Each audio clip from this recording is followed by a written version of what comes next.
parable of the great eye on the wall.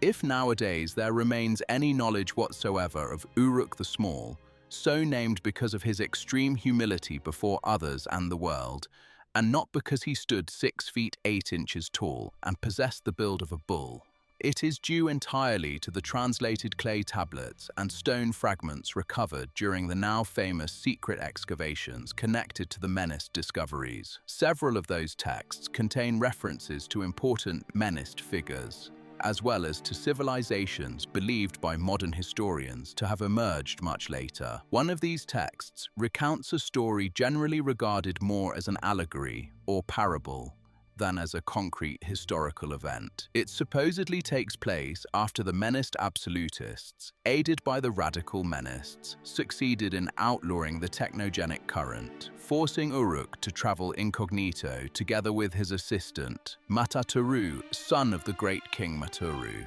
After many, indeed very many, days of travel, during which they crossed valleys and mountains, plains, deserts, plateaus, glaciers, and even 1 or 2 seas never before navigated, they arrived in the region surrounding a city that appeared extremely ancient. The entire surrounding area displayed a distressing devastation. The fields lay abandoned, the animals thin and starving, weeds grew everywhere exactly like weeds, and the dust from the dried lands rose into the air like a curtain that made the atmosphere thick and oppressive. The city itself, which seemed almost ruined, was strangely silent. Uruk the Small entered the city together with his apprentice. Apart from a guard at the gates who did not appear particularly well disposed and barely acknowledged their existence, the place was entirely deserted. The tavern stood open, but nobody was inside. At the blacksmith's workshop, an apprentice with a deeply despondent expression kept the fire alive, though the blacksmith himself was nowhere to be seen hammering iron. The marketplace was empty.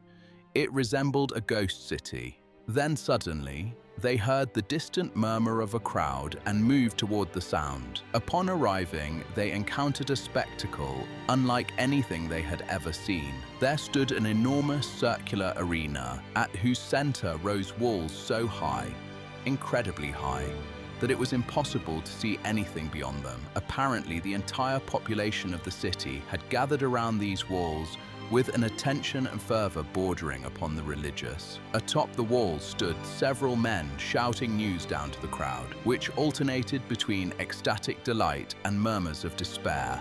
Yet nobody moved from their place. Intrigued, Uruk approached one of the locals. "Greetings, brother," he said to the nearest person. "I have just arrived from a long journey through mountains and valleys, plains, deserts, glaciers, and even seas never before navigated.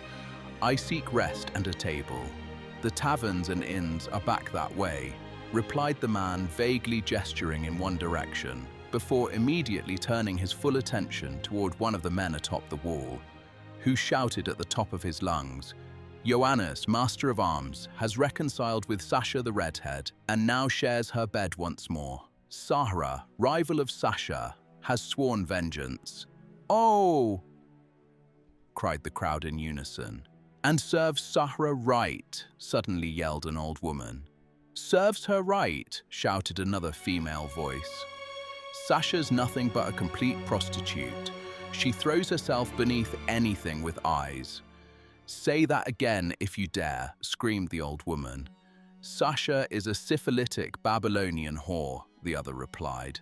"I'll show you a syphilitic Babylonian whore." At once, a tremendous commotion erupted between the two women, and not only did nobody attempt to separate them, but people gathered around making wagers while both fought in the mud of the arena. Uruk stared in absolute astonishment at what unfolded before him. Then another man appeared atop the wall. As soon as he emerged, the crowd lost interest entirely, while he shouted at full volume, "This entertainment is brought to you by Blockerbar, royal fermenter of barley," and he began listing the virtues of his fermented barley beverage. The crowd either ignored him completely or booed impatiently, urging him to hurry up. Taking advantage of the moment, Uruk the Small turned toward another nearby spectator.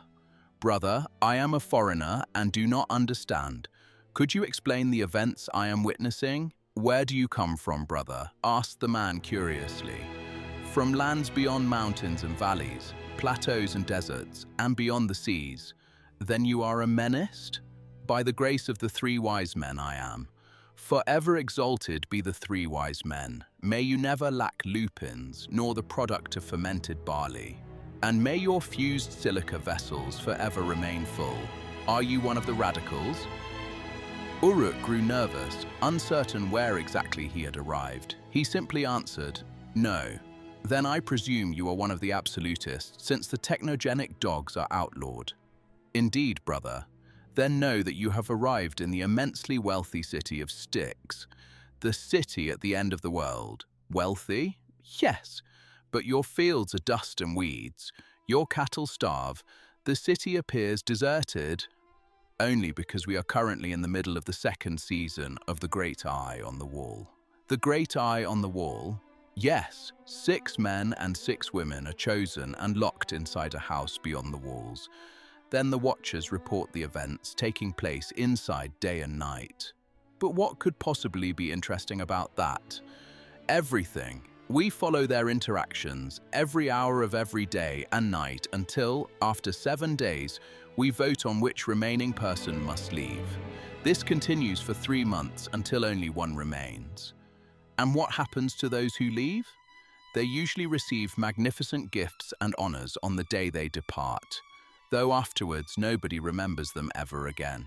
And what is the purpose of all this? Well, the final person remaining wins a lifetime supply of fermented barley beverage and lupins. Surely that is not something to dismiss lightly. But once the 3 months end, what happens? A great celebration is held for the departure of the final contestant. And then another 12 are chosen to enter the walls. And the city? Well, it is still standing where it always was, is it not? They later discovered it was impossible to find accommodation, since all innkeepers were in the arena, as were all merchants. Indeed, to be perfectly truthful, the entire city was there.